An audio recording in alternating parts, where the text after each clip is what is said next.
নমস্কার, আমি তাপসী। তাপসী রান্নাঘরে সকলকে অনেক স্বাগত জানাই। চলে এসেছি আবার একটি সম্পূর্ণ নতুন রেসিপি নিয়ে। আজকের রেসিপি একদম ঘরোয়াভাবে খুবই সহজ ও সাধারণ আলুর দম। এই আলুর দমের রেসিপিটা আমরা সচরাচর প্রায় বাড়িতে বা প্রায় রেসিপির সঙ্গে আমরা করেই থাকি। তো দেখুন, আলুর দম বানানোর জন্য এখানে আমি 7খানা আলু কুকারের মধ্যে নুন জল দিয়ে 3টে সিটি দিয়ে নিয়েছিলাম। ঠান্ডা হতেই একদম হালকা হালকা এখন একটু গরম রয়েছে। এবার আলুগুলোকে আমি ছাড়িয়ে নিচ্ছি। আর এই সেদ্ধ করে আলুর দমটা বানালে খুব তাড়াতাড়ি এবং খুব ভালো হয়। ভেতরটাও খুব সুন্দরভাবে সেদ্ধ হয়। আর আলুর দমটা বেশ ভালোভাবে খেতেও ভালো লাগে। তো দেখুন, আলুটা আমি ছাড়িয়ে নিয়েছি। এবার মাঝখান বরাবর একটা ছুরি দিয়ে আলুগুলোকে দুই অর্ধেক করে নেব। আর এই আলুর দমটা খেতে এত ভালো লাগে, ছোট থেকে বড় বেশিরভাগই কিন্তু আলুটা আমাদের সকলেরই প্রিয়। আর ছোট থেকে বড় সকলেই আলুর দমটা ভালোও লাগে খেতে, ভালোবাসি। তো দেখুন, এখানে একটা আমি টমেটো কেটে নিয়েছি। তো এখানে নিয়েছি আমি 4টে কাঁচা লঙ্কা, অল্প একটুখানি আদা পেস্ট করে নেব। আর এদিকে কয়াসে আমি কড়াই বসিয়ে দিয়েছিলাম। কড়াইটা গরম হতে দিয়ে দিচ্ছি সর্ষের তেল। আমি কিন্তু আলুর দমটা সর্ষের তেলেই করব, তবে আপনারা চাইলে কিন্তু সাদা তেলেও করতে পারেন, কোনো অসুবিধে নেই। তবে সর্ষের তেলে আলুর দমটা খেতে আমার একটু বেশি ভালো লাগে। আর একটা অল্প একটুখানি নুন, অল্প একটুখানি হলুদ দিয়ে দিয়েছি। তারপর এবার আলুগুলো ছেড়ে দিচ্ছি। আলুগুলো কিন্তু বেশ ভালো করে লাল লাল করে এখানে আমি ভেজে নেব। আলুটা যত সুন্দর করে এখানে ভাজবেন, বেশ আলুটা দেখতেও ভালো লাগবে আর খেতেও যেন খুব ভালো লাগে। তো এবার মিডিয়াম আঁচে দিয়ে দেব। আর আলুটাকে খুব সুন্দর করে নাড়াচাড়া করে ভেজেও নেব। তো এই আলুর দমটা কিন্তু লুচি, রুটি, পরোটা নিত্যদিনে আমরা যে রান্না করে থাকি তার সঙ্গে বেশ ভালো লাগে। তাছাড়াও কিন্তু এখানে ভালো লাগে, আপনি এখানে ফ্রাইড রাইস বা পোলাও তার সঙ্গেও খেতে পারেন। আর সম্পূর্ণ এই নিরামিষ এই আলুর দম এত ভালো লাগে খেতে। দেখুন, আলুটা উঠিয়ে নিয়েছিলাম, আবারও দিয়ে দিচ্ছি একটু সর্ষের তেল। দেখুন, খুব একটা তেলও আমি দিইনি, একদম সকলেই খেতে পারবেন। এখানে হাফ চামচ জিরে গুঁড়ো, হাফ চামচ ধনে গুঁড়ো, হাফ চামচ কাশ্মীরি লঙ্কা গুঁড়ো আর অল্প একটুখানি দিয়েছিলাম হলুদ। ওইদিকে ঘোলটা ওইদিকে বানিয়ে রেখে দিয়েছি।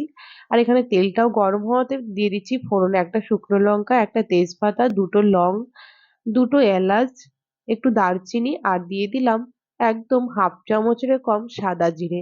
এবার মোটামুটি ওই 20-25 সেকেন্ড মতো হালকা আছে ফোড়নটাকে নাড়িয়ে নিচ্ছি। যেই একটা সুন্দর গন্ধ বেরোলো, আলুর দমটাকে আরো সুন্দর কালার করার জন্য দিয়ে দিলাম এখানে 1 চামচ মতো চিনি। আর দেখুন, যে মশলার ঘোলটা বানিয়ে রেখেছিলাম সেটাও এখানে দিয়ে দিলাম। আর এই সময় অবশ্যই গ্যাসটা কমে রাখবেন, একদম লোতে রাখবেন। ব্যাস, এবার হালকা আছে নাড়াচাড়া করে মশলাটাকে খুব সুন্দর মতো কষে নেব।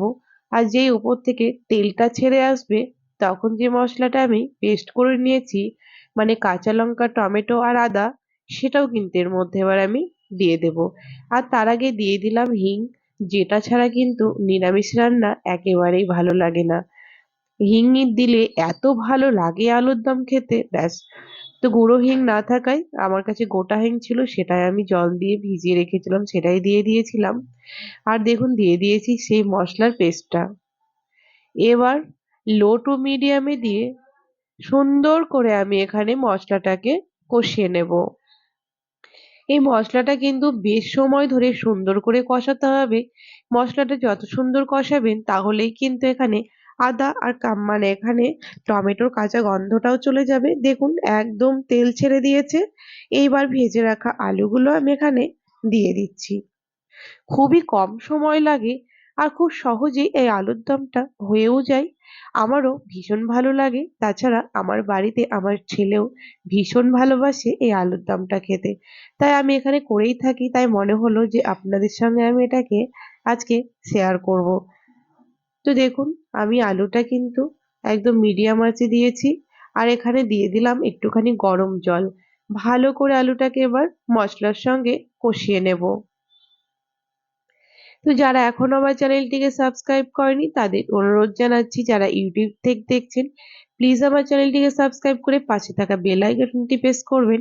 আর যারা ফেসবুক পেজ থেকে দেখছেন প্লিজ আমার পেজটিকে ফলো করে দেবেন।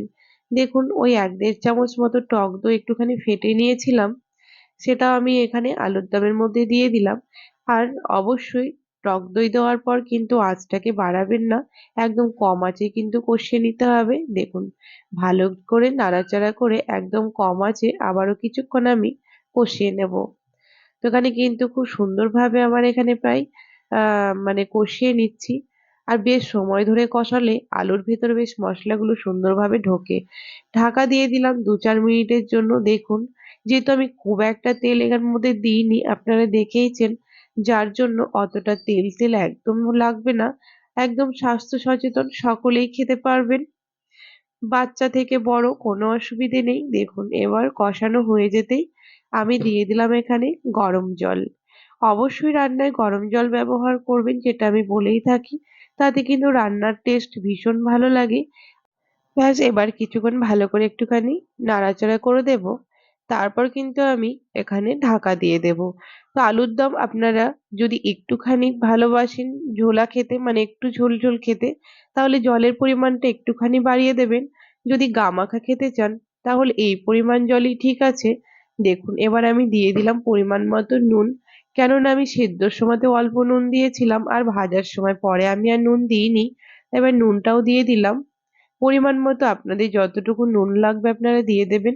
ব্যাস ভালো করে আবার কিন্তু এখানে নাড়াচাড়া করে নেব। আর নাড়াচাড়া করে কিন্তু এখানে আমি ঢাকা দিয়ে দেব বেশ ৫ থেকে ৬ মিনিটের জন্য। মিডিয়াম আঁচে এখানে ঢাকাটা দিয়ে দিয়েছি। দেখুন খুব সুন্দরভাবে ৫-৬ মিনিট এখানে ফুটেও গেছে। এবার আমি এই পরিমাণ ঝোলটাই নামিয়ে নেব। কারণ আলুর দমের ঝোল কিন্তু জানেন আলুর দম অনেকটাই টেনে নেবে ঠান্ডা হয়ে গেলে। যতটা ঠান্ডা হয়ে যাবে ততটাই কিন্তু এই ঝোলটা একদম টেনে নেবে আর একদম গামাখা হয়ে যাবে। এর থেকে কমালে কিন্তু মানে আলুর দম ঠান্ডা হওয়ার সাথে সাথে একদম শুকনো হয়ে যাবে। তাই এইরকম অবস্থায় আমি নামিয়ে নেব। তো দেখুন নামিয়ে নেওয়ার আগে এখানে আমি দিয়ে দিলাম অল্প একটুখানি গরম মসলা আর ১/২ চামচ মতো দিয়ে দিলাম ঘি। ব্যাস আমি আর কোনো কিছুই দেব না। তবে আপনারা চাইলে কিন্তু এই সময় হালকা ওপরে একটু ধনেপাতা দিয়েও কিন্তু ঢাকা দিয়ে দিতে পারেন। তাহলেও টেস্টটা কিন্তু বেশ ভালো লাগে। যাই হোক আমার কাছে এখন ধনেপাতা ছিল না, তাই সেটা আমি দিতে পারিনি। তবে দিলেও কিন্তু টেস্টটা বেশ ভালো লাগে। এবার গ্যাসটা বন্ধ করে ঢাকা দিয়ে রেখে দিয়েছিলাম। দেখুন ঢাকা দিয়ে রেখে দিয়েছিলাম মিনিট ৫ এর জন্য। আর আলুর দমের কালারটা দেখেছেন কত সুন্দর হয়েছে? খেতেও কিন্তু অসম্ভব ভালো লাগে। তো আমার রেসিপি যদি আপনাদের ভালো লেগে থাকে তাহলে লাইক শেয়ার করতে ভুলবেন না। কমেন্টে আমাকে অবশ্যই জানাবেন এই আলুর দমের রেসিপি আপনাদের কেমন লেগেছে। ভালো লাগলে আপনারাও বাড়িতে বানাবেন আর সেটাও আমাকে জানাবেন। তো আজকের রেসিপি এ পর্যন্ত ছিল। দেখা হবে আবার একটি নতুন এপিসোডে। আপনারা সকলেই ভালো থাকবেন, সুস্থ থাকবেন। ধন্যবাদ।